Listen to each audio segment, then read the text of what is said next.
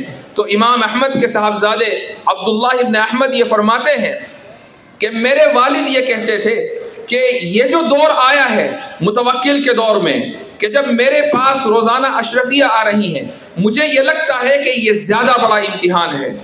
تو امتحان ہر قائد کے سامنے آنا ہے، چاہے وہ امتحان مال و دولت کی صورت میں ہو اور چاہے وہ امتحان مصائب اور مشکلات کی صورت میں ہو۔ امام احمد بن حنبل رحمہ اللہ دونوں طریقے کے امتحانوں سے گزرے ہیں۔ تو میرے بھائیوں، اگر قیادت کرنی اور کرنی ہی پڑے گی، چونکہ اللہ سبحانہ و تعالیٰ نے بنایا ہی قائد ہے، تو بس سوال اس کا ہے کہ ہم اچھے قائد کیسے بنے۔ تو اگر اچھے طریقے سے قیادت کرنی ہے تو پھر اس امت کے جو قائدین ہیں ان کا جو نمونہ ہے، ان کی زندگی ہے، اس کو سامنے رکھنا پڑے گا۔ اس امت کے جو قائدین ہیں ان کے سامنے چیلنجز آئے تھے تو چیلنجز کے لیے تیار رہنا پڑے گا۔ اس امت کے قائدین نے کبھی شکایت نہیں کی، یہ نہیں کہا کہ ہم کب تک کوڑے کھائیں گے، یہ نہیں کہا کہ ہم کب تک جیل کی سلاخوں میں پڑے رہیں گے، یہ نہیں کہا کہ کب تک حالات ایسے ہی رہیں گے، یہ نہیں کہا کہ متى نصر اللہ، یہ کہا کہ ہم قیادت کا حق ادا کرتے رہیں گے۔ اللہ رب العزت نے جو ذمہ داری ہمیں دی ہے اس ذمہ داری کو ادا کرتے رہیں گے، اور آخرت میں اللہ سبحانہ و تعالیٰ کے سامنے اس طریقے سے پیش ہوں گے کہ اللہ رب العزت ہم سے خوش ہوگا اور ہم سے راضی ہوگا۔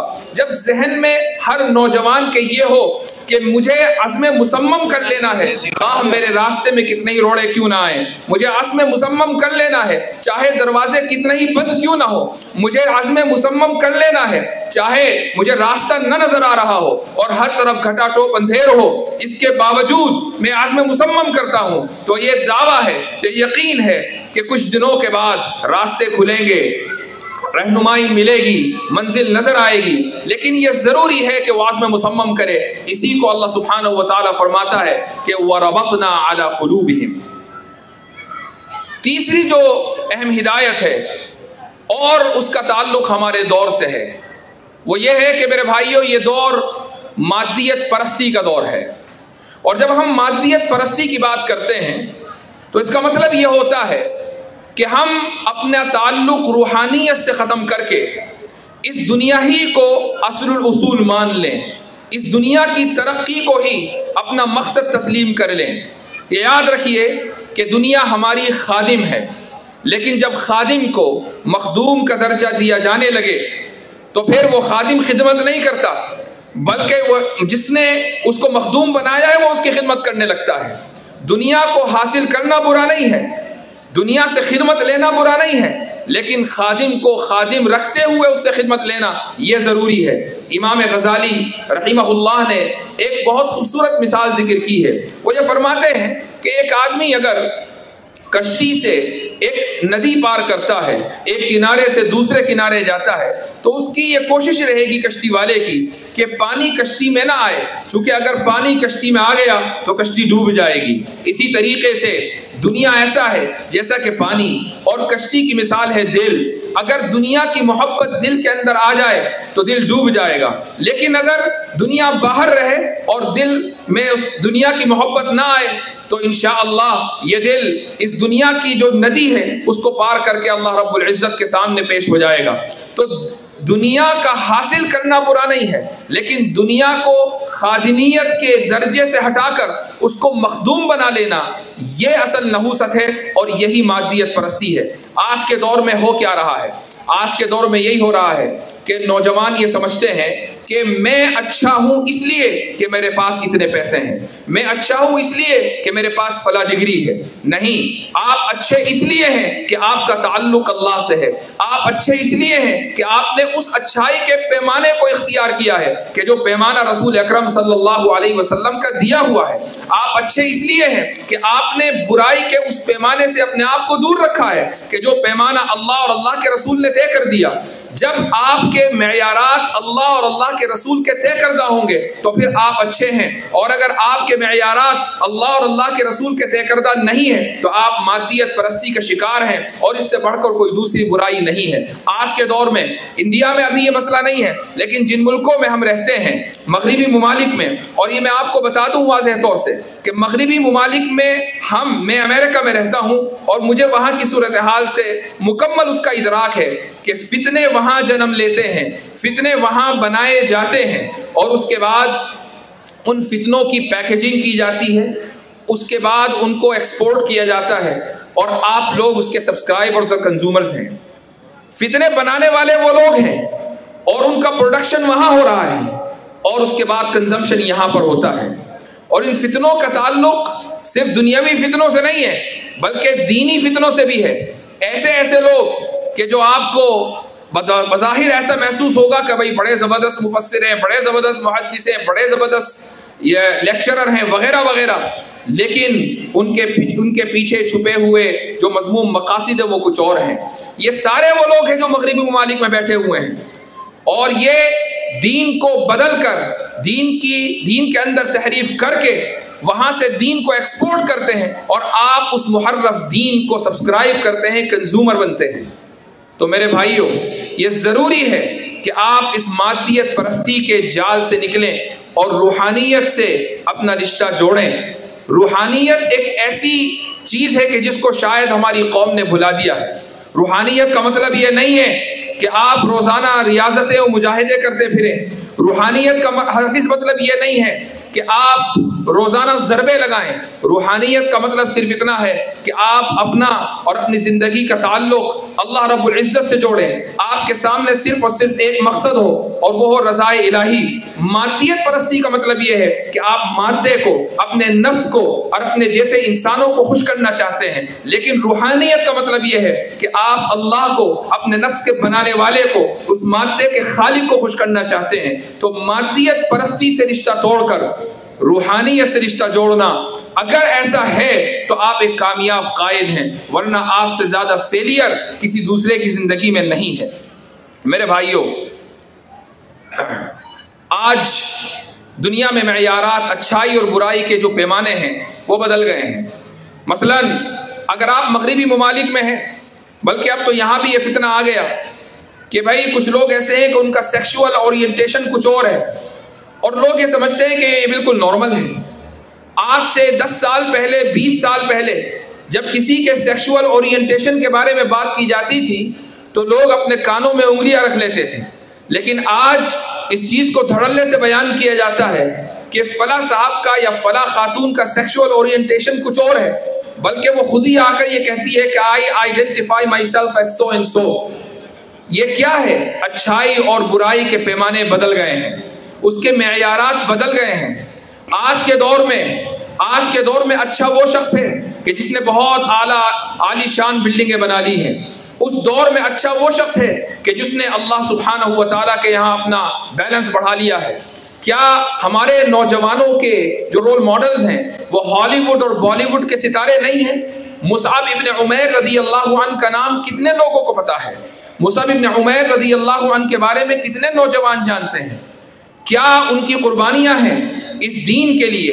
مصعب ابن عمیر رضی اللہ عنہ وہ نوجوان صحابی ہیں کہ اسلام لانے سے پہلے ان کے بارے میں روایتوں میں آتا ہے کہ صبح میں ایک جوڑا اور شام میں ایک جوڑا، اور کھانا اس طریقے سے آتا تھا کہ ایک تھالی آتی تھی تو دوسری جاتی تھی، یعنی کھانے اور پینے کی فراوانی اس طریقے سے ناز و نعمت کے اندر مصعب ابن عمیر رضی اللہ عنہ پلے بڑھے۔ لیکن اسلام لائے اور ان کے والدین نے ان کو ان تمام چیزوں سے محروم کر دیا۔ مصعب ابن عمیر رضی اللہ عنہ صحیح معنوں میں ایک مضبوط قائد تھے، ان کا دل اللہ سبحانہ و تعالیٰ نے جما دیا تھا، ان کے اندر عزم مصمم تھا۔ انہوں نے اپنے والدین کے سامنے یہ کہا کہ ربی رب السماوات والارض، کہ میرا رب آسمانوں اور زمین کا رب ہے، میں کبھی بھی کسی کے دوسرے کے سامنے سر نہیں جھکاؤں گا، میں سر جھکاؤں گا تو اللہ رب العزت کے سامنے جھکاؤں گا۔ والدین نے ان تمام نعمتوں سے، ناز و نخروں سے مصعب ابن عمیر رضی اللہ عنہ کو محروم کر دیا۔ غزوہ احد میں شہید ہوتے ہیں تو اس انداز سے شہید ہوتے ہیں کہ کفن بھی پورا نہیں ملتا۔ رسول اکرم صلی اللہ علیہ وسلم جب مصعب بن عمیر رضی اللہ عنہ کے تعلق سے بات فرماتے تھے تو آنکھوں سے آنسو جاری ہو جاتے تھے۔ یہ وہ نوجوان ہے کہ جس نے اس امت کے سامنے صحیح قیادت کیا ہے اس کا نمونہ پیش کیا ہے۔ یہ ہمارے رول ماڈل ہیں۔ ہمارے نوجوانوں کے رول ماڈل ہالی ووڈ اور بالی ووڈ کے گانوں کے اوپر تھر تھرانے والے نہیں ہیں۔ ہمارے نوجوانوں کے رول ماڈل وہ نہیں ہے کہ جو صرف اس لیے ہنستے اور روتے ہیں کہ ان کو چند پیسے مل جائیں اور وہ آپ کے سامنے انٹرٹینمنٹ انڈسٹری کو اس عروج کے اوپر لے کے چلے جائیں۔ آپ ان کے بریڈ اینڈ بٹر کے ذمہ دار ہوں اور ان کی زندگی مکمل بالکل فیک۔ لیکن حیرت کی بات یہ ہے کہ وہ فلمی ستارے، وہ ہالی ووڈ کے ستارے ہمارے نوجوانوں کے رول ماڈل، ان جیسے بال رکھے جائیں گے، ان جیسا لباس پہنا جائے گا، ان جیسے انداز اختیار کیے جائیں گے، ان کے اسٹیٹس کو اڈاپٹ کیا جائے گا، ان کو فالو کیا جائے گا۔ مجھے یہ بتائیے کہ اگر ہمارے پاس مکمل نظام حیات ہے، اگر ہمارے پاس صحابہ کرام رضی اللہ عنہم جنہوں نے قیادت کا حق ادا کر دیا، ان کی زندگیاں ہمارے سامنے ہیں، رسول اکرم صلی اللہ علیہ وسلم کی مکمل سیرت ہمارے سامنے ہے، تو کیا آپ علیہ الصلاۃ والسلام کی امتی ہونے کی بنا پر یہ ہمارے لیے روا ہے کہ ہم ایسے لوگوں کو رول ماڈل بنائیں کہ جن کی زندگی مکمل شروع سے لے کر آخر تک فیک ہے؟ میرے بھائیوں، مادیت پرستی سے نکلیے اور روحانیت اختیار کیجئے اگر اس امت کی بلکہ اس قوم کی اور اس پوری دنیا کی قیادت کے فریضے کو انجام دینا ہے۔ اور تیسری بات وہ یہ کہ اگر آپ لوگوں کے لیے نافع نہیں ہیں تو آپ بیکار ہیں۔ قرآن کریم میں اللہ سبحانہ و تعالیٰ فرماتا ہے فَأَمَّا الزَّبَدُ فَيَذْهَبُ جُفَاءً وَأَمَّا مَا يَنْفَعُ النَّاسِ فَيَمْكُثُ فِي الْأَرْضِ، کہ جو جھاگ ہے وہ تو ویسے ہی رہ جاتا ہے، لیکن جو چیز نفع دیتی ہے وہ زمین میں باقی رہتی ہے۔ اگر آپ زمین میں باقی رہنا چاہتے ہیں تو آپ کو نافع بننا پڑے گا۔ ایک انسان کے دو ہی سٹیٹس ہیں، یا تو یہ کہ وہ نافع ہے یا پھر یہ کہ وہ ضار ہے۔ اگر وہ نافع ہے، نفع پہنچا رہا ہے، تو اس کا مطلب یہ ہے کہ وہ نقصان دہ نہیں ہے، وہ ضار نہیں ہے۔ اور اگر وہ نفع نہیں پہنچا رہا ہے، وہ نیوٹرل بھی ہے، تو بھی وہ ضار ہے، تو بھی وہ نقصان پہنچانے والا ہے۔ تو اللہ سبحانہ و تعالیٰ یہ فرماتا ہے کہ وَأَمَّا مَا يَنْفَعُ النَّاسِ، کہ لوگوں کو جو چیز نفع دے گی۔ یہ نہیں کہا کہ وَأَمَّا مَا يَنْفَعُ الْمُؤْمِنِينَ، یہ نہیں کہا کہ وَأَمَّا مَا يَنْفَعُ الْمُسْلِمِينَ، یہ نہیں کہا کہ وَأَمَّا مَا يَنْفَعُ أُمَّةَ مُحَمَّدٍ صلی اللہ علیہ وسلم، وَأَمَّا مَا يَنْفَعُ النَّاسِ، کہ جو چیز لوگوں کو نفع دے گی وہ زمین میں باقی رہے گی، اور اس کے علاوہ جو چیز نفع نہیں دے گی وہ جھاگ کی طرح اڑ جائے گی۔ رسول اکرم صلی اللہ علیہ وسلم کا ارشاد ہے کہ خیر الناس انفعهم، کہ سب سے بہتر شخص وہ ہے کہ جو لوگوں کو نفع دے۔ ایک حدیث میں آپ علیہ الصلاۃ والسلام فرماتے ہیں کہ المؤمن من یألف ویؤلف ولا خیر فی من لا یألف ولا یؤلف، مومن وہ ہے کہ جس سے انسیت اختیار کی جائے، جو دوسروں سے انسیت اختیار کرے۔ وہ نہیں ہے، اس شخص میں کوئی خیر نہیں ہے کہ جو اس طریقے سے زندگی گزارے کہ نہ دوسروں سے انسیت رکھتا ہو نہ دوسرے اس سے انسیت رکھتے ہوں۔ تو اگر آپ زمین میں باقی رہنا چاہتے ہیں، اس دنیا میں اپنا لوہا منوانا چاہتے ہیں، آپ کرسی قیادت کے اوپر فائز تو ہیں من جانب اللہ، لیکن اگر آپ دنیا کو یہ بتانا چاہتے ہیں کہ یہ حق دراصل امت مسلمہ کا ہے، آپ اگر یہ بتانا چاہتے ہیں کہ قیادت کا جو حق خالق نے امت مسلمہ کو دیا ہے، یہ امت مسلمہ اس حق کو بحسن خوبی ادا کر رہی ہے، تو یہ ضروری ہے کہ آپ لوگوں کے لیے نافع بنیں۔ اور جب ہم یہ کہتے ہیں کہ لوگوں کے لیے نافع بنیں تو اس کا مطلب یہ نہیں ہے کہ صرف آپ مسلمانوں کے لیے نافع بنیں، چاہے وہ غیر مسلم ہو، چاہے وہ کسی بھی مذہب، ملک، ملت، زبان، کلر سے وابستہ ہو۔ آپ کا نفع اس طریقے سے متعدی ہو کہ پوری دنیا اس سے نفع حاصل کرے، تو پھر آپ قائد ہیں۔ اگر آپ کا نفع صرف آپ کے محلے تک موقوف ہے، آپ کا نفع صرف آپ کے گھر تک موقوف ہے، آپ کھاتے ہیں، کماتے ہیں، یقیناً اپنے گھر والوں کو نفع پہنچاتے ہیں، لیکن وہ نفع امت کے لیے نہیں ہے، ملت کے لیے نہیں ہے، ملک کے لیے نہیں ہے، آپ کے پڑوسیوں کے لیے نہیں ہے، برادران وطن کے لیے نہیں ہے، تو پھر آپ قیادت کا فریضہ انجام دینے کا خواب چھوڑ دیجیے۔ اچھا قائد وہ ہے کہ جو پوری انسانیت کے لیے نافع ہو۔ اسی لیے ان آیتوں میں اور ان احادیث میں مسلمین اور مومنین کا لفظ استعمال ہی نہیں ہوا. ان آیات و احادیث میں الناس کا لفظ استعمال ہوا ہے. اور آخری ہدایت جو ایک انسان کو اچھا قائد بناتی ہے وہ ہے ایکسلنس. ایکسلنس کا مطلب یہ ہے کہ آپ جو بھی کام کر رہے ہیں یہ کوشش ہونی چاہیے کہ میں اس کام کو اعلیٰ ترین کوالٹی کے اوپر لے جا کر کروں. مثلا آپ کا کوئی لائف اسٹائل ہے, مثال کے طور پر دبئی کو لے لیجئے. ایک بڑی تعداد دبئی گئی ہے اور دبئی جانا پسند کرتی ہے, دبئی میں رہنا پسند کرتی ہے. کیوں؟ لائف اسٹائل کی کوالٹی ہے, انہوں نے اس کوالٹی کو مینٹین کیا ہے. وہ کوالٹی آپ کو اورنگ آباد میں نہیں ملے گی, وہ کوالٹی آپ کو دہلی ممبئی میں نہیں ملے گی. دبئی میں جو لائف اسٹائل ہے اور جو کوالٹی ہے وہ آپ کو دبئی میں ملے گا. سوئٹزرلینڈ میں جو لائف اسٹائل اور کوالٹی ہے وہ آپ کو اسی ملک میں ملے گا.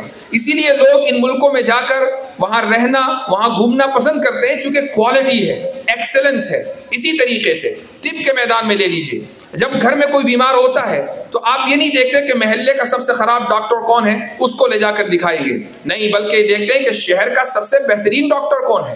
یہ جو بہترین ڈاکٹر کا سوال ذہن میں آتا ہے وہ اس لیے آتا ہے کہ فطرت اس بات کی متقاضی ہے کہ ہر چیز کے اندر کوالٹی اور اعلیٰ ترین کردار ہونا چاہیے. اگر ڈاکٹر ہو تو بہترین ڈاکٹر ہو, انجینئر ہو تو بہترین انجینئر ہو, یہاں تک کہ اگر بچر ہے تو وہ بھی بہترین بچر ہونا چاہیے. اور یہ مثال میں نے اس لیے دی چونکہ رسول اکرم صلی اللہ علیہ وسلم نے کچھ اسی طریقے کی مثال دی ہے. آپ فرماتے ہیں کہ ان اللہ کتب الاحسان علی کل شیء, اللہ سبحانہ و تعالیٰ نے ہر چیز میں ایکسلنس کو واجب قرار دے دیا ہے. ہر چیز, جو بھی چیز کرنی ہے اس کو اچھے انداز سے کرنا ہے. اور آپ فرماتے ہیں کہ فَإِذَا ذَبَحْتُمْ فَأَحْسِنُوا الذِّبْحَ, کہ جب تم کسی جانور کو ذبح کرو تو اچھے طریقے سے ذبح کرو. ایسا نہیں کہ ذبح کرنا نہیں آتا, چھری تیز نہیں ہے, جانور کو ذبح کرنا شروع کیا اور جانور درد سے تڑپ رہا ہے, بلکہ ماہر قصائی کی طرح, ماہر بچر کی طرح اس جانور کو ذبح کرنا ہے. اب بچری یعنی ایک آدمی اگر قصائی ہے تو اس کے لیے ضروری تو نہیں ہے کہ اس نے اس میدان میں پی ایچ ڈیاں کی ہوں, یہ ضروری تو نہیں ہے کہ وہ اس میدان کے لیے باقاعدہ یونیورسٹیاں گیا ہو, کالج گیا ہو. ایک آدمی جب ایک کام کرتا رہتا ہے تو اس کو وہ کام کرنا آ جاتا ہے. تو آپ صلی اللہ علیہ وسلم نے مثال بھی وہ دی کہ جو کام ہر انسان کر سکتا ہے, یہ کسی ایسا نہیں ہے کہ صرف ایک خاص طبقہ کرے گا اور دوسرا طبقہ اس سے محروم رہے گا.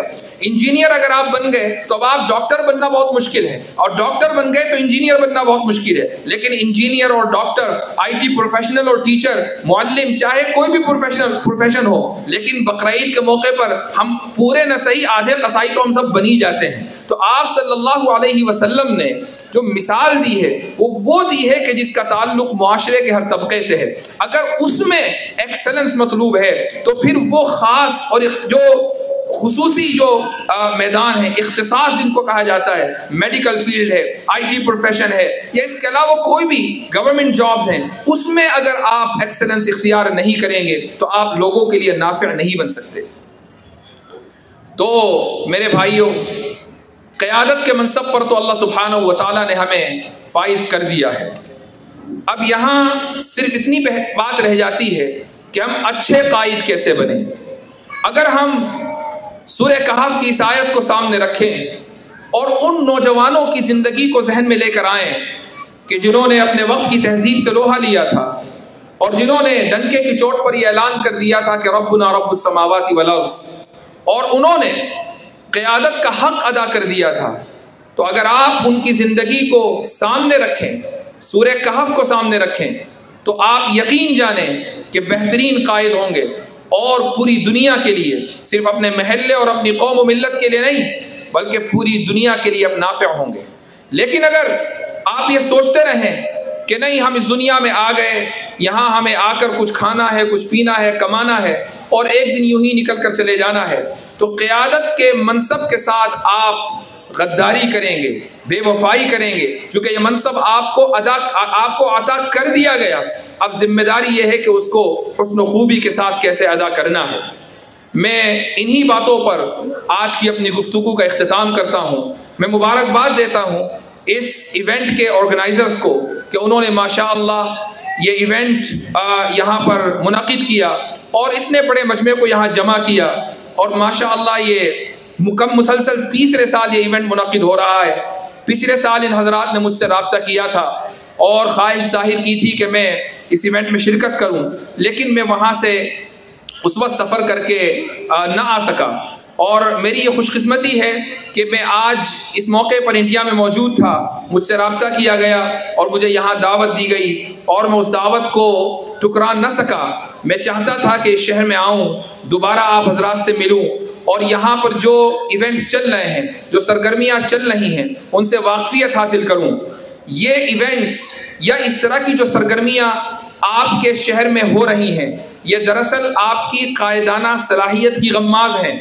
آپ بہت سے وہ کام کر رہے ہیں جو انڈیا کے دوسرے شہروں کے مسلمان نہیں کر رہے ہیں.